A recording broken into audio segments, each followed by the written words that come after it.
이준석 대표의 가처분 신청을 놓고 누구도 잘했다고 하지 않는 것 같아요. 그죠? 이준석 대표를 지지했던 사람들도 그런 선택은 안 된다 얘기했고 결국은 이 문제는 정치적 문제인데 네. 법원에다 갖고 와서 법원에서는 사실 법원에서는 뭐 옳으냐 그러냐 두 가지밖에 없거든요. 그렇죠. 정치적인 이런 제3의 길을 찾는 게 정치인데 이 문제는 어떻게 뭐 결국 법원이 어떻게 판단할지도 먼저 좀 예상해 주시고 이 문제는 그 전에 어떻게 풀어야 가는지도 좀 얘기해 주시죠. 결국은 그러니까 정치는 정치로 풀어야죠. 그러니까 네. 이 법치로 풀 문제는 아니라는 생각이기 때문에 제가 진즉에 이 지금 이 주류 세력들이 어떤 식으로든 이 문제를 풀기 위해서는 이 정치에 있어서 완승이나 완패는 없잖아요. 네. 결국은 그러니까 정치는 그러니까 이게 대화 타협의 예술이라고 한다면 진작에 그런 노력들을 했어야 되는데 이 상황까지 온 거에 대해서는 양측 모두의 책임이 있다고 생각이 네. 들고요.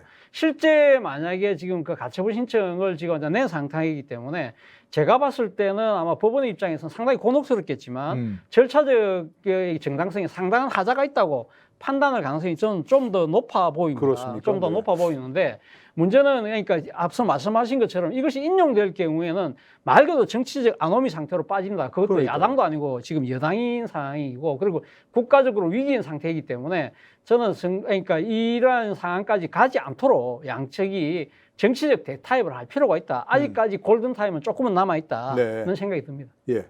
저는 개인적으로는 법대 교수 입장에서 알겠습니다. MC를 하시면 제가 질문하시면 법대 교수 입장에서 이것이 인용될 걸로 보시는지 저는 기각 쪽을 조금 높다고 봅니다. 예. 왜냐하면 이게 그 정당의 문제, 내부의 문제고 정당 내부의 문제는 되게 정당에 맡기는 정치적 자발적 결사체이기 때문에 네. 그런 문제 하나 있고 나름의 그래도 절차적 정당성 확보하기 위해서 많이 노력을 했어요. 중앙소 소집을 하고 뭐 전국인을 소집하고 해서 그리고 거기에서 비상 상황이라고 정의를 했거든요. 네. 그렇기 때문에 기각되지 않겠냐 싶은데 아까 말씀드린 결국은 기각되든 인용되든 네. 다 상처받을 수밖에 없는 문제예요. 다 상처받죠. 예, 이준석도 그렇고 당도 그렇고 윤 대통령도 그렇고 예, 오늘 지금 상황에서 어떻게 풀 수 있는 방법이 있는지. 풀 수 있는 방법은 예. 그 지금 만약에 국바세가 했으면은 네. 그 이준석 대표는 안 하는 게 맞죠. 안 하고 또는 그 이준석 대표가 만약에 신청을 했으면은 철회하는 게 맞죠. 네. 지금이라도. 왜 그러냐면 저는 이준석 대표가 자기 발등 찍는 선택을 했다고 저는 그렇게 봐요. 네. 왜 그러냐면은 이 기각되면은 어쨌든 기각되든 인용이든 앞으로 국민의힘과 이준석 대표가 같이 가기는 상당히 힘듭니다. 네. 앞으로 뭐 루비콘강을 건넜다 이런 이야기도 나오는데 그러면 본인이 앞으로 정치를 하면 30년, 40년을 더 할 텐데 처음부터 이쪽과 이렇게 각을 세워버리면은 이래서 돌아갈 수 없는 그 선택을 해버리면은 본인의 정치적 명운이 참 그 암담해지거든요. 기각되면 당연히 그렇고 인용이 돼도 저는 이준석에게 어떤 실익이 없다고 봅니다. 네. 인용이 되는 것이 비대위가 절차적 정당성을 어겼다. 이것을 그 인용을 한 것이지 그렇죠. 이준석 징계 자체를 하는 게 아니거든요. 징계는 그대로 그건 이미 살아있는 지났죠. 거예요. 그건 이미 다 지난 지났죠. 겁니다. 네네. 그렇기 때문에 그러면은 당의 혼란만 있지 그것을 가지고 이준석의 명예 회복을 본인의 명예 회복됐다고 생각을 하겠지만은 네네. 이 법원에서 명예 이준석에 대해서 이야기한 게 아니고 뭐 신청은 이준석이 했지만 이준석에 대해서 이야기한 게 아니고 이 당 전체를 가지고 이야기한 거예요. 네네. 그렇기 때문에 이준석이 거기서 어떤 큰 실익을 얻을 것은 없고 오히려 당에 혼란을 준 그 책임, 네. 그 책임에서 벗어나려면 상당히 오랜 기간이 필요해지기 때문에 네. 이러나 저러나 이준석 그 대표에게는 이거 잘못된 선택이라고 저는 봅니다. 그러면 이제 조호영 비대위원장이 만나려고 노력한다 좀 얘기하시잖아요. 네. 그럼 조호영 비대위원장이 만나서 아까 얘기하신 대로 그러면 자 1월 이후에 전당대 하겠다. 그때 출마할 수 있지 않느냐. 네. 한다면 일단은 혼란이 진정되겠죠. 만약에 그것을 그러니까 이준석 대표가 받아들인다면요. 네. 근데 만약에 받아들이지 않는다고 한다면 네. 상당히 그러니까 지금 이 조영 비대위원장 입장에서도 정치적인 체면에 상당히 먹칠을 하게 되는 네. 그런 상황이 되는 것인데 근데 이 지금 이준석 당대표의 가처분 신청과 관련해서 우리가 옳으냐 그러냐를 이야기를 많이 하지만 여기서 하나 참 짚고 넘어가야 될 참 어떻게 보면 참 어떻게 좀 슬픈 코미디 같은 건데요. 네. 지금 대한민국의 정치적 아이러니가 있어요. 예를 들면 지금 그러니까 가처분 신청 뭐 물론 그 가처분이라는 건 아니지만 사실은 윤석열 대통령도 이 가처분 비슷한 이러한 행정 이 때문에 상당히 정치적 스타가 된 측면이 있거든요. 기억하시겠지만 징계 당시, 받았는데 그렇죠. 효력 정지 추미애 신청했죠. 장관 법무부 장관이 그러니까 정직 2개월 네. 징계를 했을 때 거기에 대해서 일종의 효력 정지 신청을 했잖아요. 그렇습니다. 그것이 법원이 인용을 하는 바람에 네. 정치적으로 완전히 희생을 했거든요. 상당히 참 아이러니죠. 물론 근데 정말 중요한 거는 그 뒤에 1심에서는 졌어요. 네. 그졌지 않습니까? 본안 소송에서는 네, 본안 소송에 패소했습니다. 졌죠. 졌는데 어쨌든 많은 사람들은 그때 당시 그러니까 이 당시 집권 세력이 상당히 부당한 징계를 했다고 생각을 했고 바로 그러한 것 때문에 사실은 윤석열 대통령이 오늘 있었던 겁니다. 그리고 또 하나의 정치적 아이러니라는 게 뭐냐? 지금 그 가처분 하지 말라고 강하게 이야기하는 조호영 비대위원장, 조호영 비대위원장도 가처분 신청했던 예전에 당사자예요. 뭐 공천 탈락했다. 2016년도에 공천 탈락했을 때 그때 이 무슨 규정이냐면 대구 수성을에 여성 우선 공천을 결정을 했거든요. 이게 말이 안 된다. 예, 예. 그래갖고 이제 했는데 사실은 그것이 받아들여졌죠. 그렇지만 결과적으로 어떻게 됐느냐? 본인은 결국 그때 공천 탈락해서 본인이 탈당해서 이 무소속으로 출마를 해서 결국 정치적으로 살아왔거든요. 네네.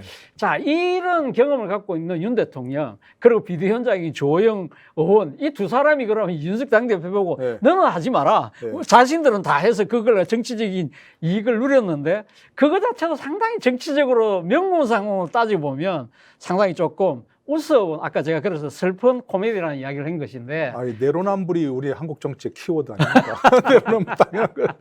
이건 일종의 정치적 내로남불이죠. 그렇죠. 그런 측면에서 본다고 한다면 이러한 비극적인 그러니까 네. 우픈 상황이 안 되려고 하면 네. 어떤 식으로 그전에 정치적 타협이 필요하다는 이유가 거기 있는 겁니다. 네. 그러니까 조영 위원장으로서는 할 말이 있겠네요. 내가 해봤더니 별로 공천도 못 받았어. 괜히 해봤자 천만 국인다. 네. 까는 게 낫다 이렇게 얘기할 수 있잖아요, 사실은. 아, 그런데 상황이 다르죠. 그것과 지금 이준석은 이준석은 네. 이 저희들이 간과하는 게 있는데 이거 본인이 촉발한 거예요. 본인이 이 사태로 촉발을 했습니다. 네. 2013년에 박근혜 퀴즈를 끝내고 박근혜 정부가 들어서자마자 아직까지는 뭐 혐의 위혹 단계지만은 네. 수사 단계지만은 성접대를 받았던 것부터 시작을 하잖아요. 네. 그리고- 의혹입니다. 예, 아직까지는. 예. 그런데 그것은 어떤 혐의로 지금 경찰이 수사를 하고 있는 거지만 네. 이 증거인멸 교사를 했다는 것, 윤리위가 징계를 한 것, 증거인멸 교사로 징계를 한 그렇죠. 거거든요. 네. 그렇다면은 그것도 본인이 원인을 제공을 한 거예요. 어쨌든 본인의 측근인 김철근 정무실장에게 그 대전에 그 보내는 그 통화 녹취록이 있고 그렇죠. 또 각서가 투자 7억 원인가 그 각서가 투자 유치 각서. 있으니까는 네. 그런 것을 가지고 윤리위가 판단을 한 겁니다. 그렇다면은 이 사태가 본인으로부터 시작이 됐는데 네. 본인으로부터 시작된 것을 결국 본인의 미숙으로 시작이 됐는데 이걸 법원에서 막 그 판단해 달라고 맡기는 거 그리고 맡기고 만약에 인용이 되면은 엄청난 본인 아직 당 대표입니다. 네. 그 비대위원회 정식 출범 안 했어요. 유진을 하고 예, 있다는 내일 거죠. 출범합니다. 네. 당 대표가 그 엄청난 혼란이 올 것을 예상을 하면서 이것을 던졌다는 것은 저는 상당히 무책임한 행태라고 봅니다. 거기까지 올라가면 또 이제 다시 덮어드릴 게 많으니까. 지금 말씀하신 거 들어보면 네. 참 한국 정치의 다이내믹이라는 게 대단해요. 대단하죠. 윤석열 검찰총장이 그 징계받은 게 2020년 12월 16일이에요. 예, 맞습니다. 예. 2년도 안 됐어요. 2년도 안 됐죠. 근데 그 시간 동안에 대선 후보가 되고 대통령이 되고 대선이 지금 되고 집권당이 됐는데 집권당이 또 이런 사태가 이런 생기고. 사태에 휘말리고 예. 어마어마한 정말 다이내믹은 상상할 수 없는 일인데 그러니까 저희도 사실은 정치적 상상력을 발휘하려면 한계가 없어야 돼요. 그죠? 아, 그렇죠. 네, 한계가 없어야 네. 되고 네. 그러니까 그렇다면 주호영, 이준석, 주호영 만약 만난다면 예.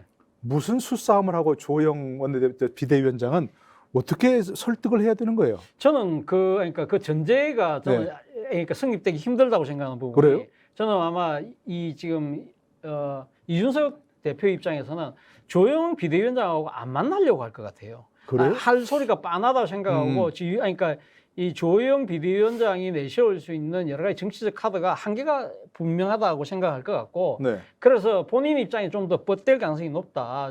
나름대로 하니까 상당히 그러니까 이준석 대표 입장에서는 조영 원내대표를 만나는 순간 벼랑 끝이 전술이 상당히 그러니까 효력이 떨어질 수밖에 없다. 좀 더 벼랑 끝으로 가서 네. 결국은 지금 이준석 당대표가 지금 노리는 노림수는 결국 윤 대통령이 어떤 식으로 정치적으로 상당히 그러니까 자신에게 품는 모습을 보여달라는 거거든요. 그래요? 사실 어떻게 보면 좀 까놓고 이야기하면 이준석 그 입장에서는 보면 지난 후보 시절에 자신에게 상당히 정치적으로 약간은 이제 숙이고 들어오는 그러한 모습 자체를 저는 연출하고 싶어 할 것 같아요. 네. 그런 상황이라고 한다면 이준석 입장에서는 그러니까 이 주호영 비대위원장을 만날 경우에는 그러한 것들이 다 물거품이 될 가능성이 높다고 보는 그래요? 것이죠. 그리고 또 이 주호영 비대위원장이 지금 이제 앞서 우리가 이야기했던 대로 지금 이 기강을 어떻게 할 것인지, 네. 구성을 어떻게 할 것인지, 솔직히 말해서 윤핵관 내지는 윤심으로부터 완전히 정치적으로 독립된 이 나름대로 정권을 쥐고 있는 비대위원장이 아니라고 볼 수 있을 가능성이 네. 높다고 하는 것이죠. 그렇기 때문에 덜컥 주호영 비대위원장하고 뭔가 정치적 합의를 했는데 그것이 이행 안 되면 자기가 자칫 잘못하면 낙동강 오리알이 될 수 있다고 판단하는 거겠죠. 녹취해야 되니까 또. 예? 녹취하죠. 녹취하고. 녹취하더라도 거기에 대한 책임은 뭐 조영 비대위원장이 지는 것밖에 안 되고 네. 우리 윤핵관이나 윤 대통령이면 난 몰라. 내하고 합의한 거 아니잖아. 네, 이러려면 네, 상당히 모양새가 빠지기 때문에 제 생각에는 버틸 만큼 버티면서 네. 저는 좀 더 그렇게 아주 그러니까 그래요? 위기를 극대화하는 쪽으로 가지 않을까? 근데 일단 13일 그게 뭐 잘한다고는 보진 않습니다. 잘한다는 건 아니지만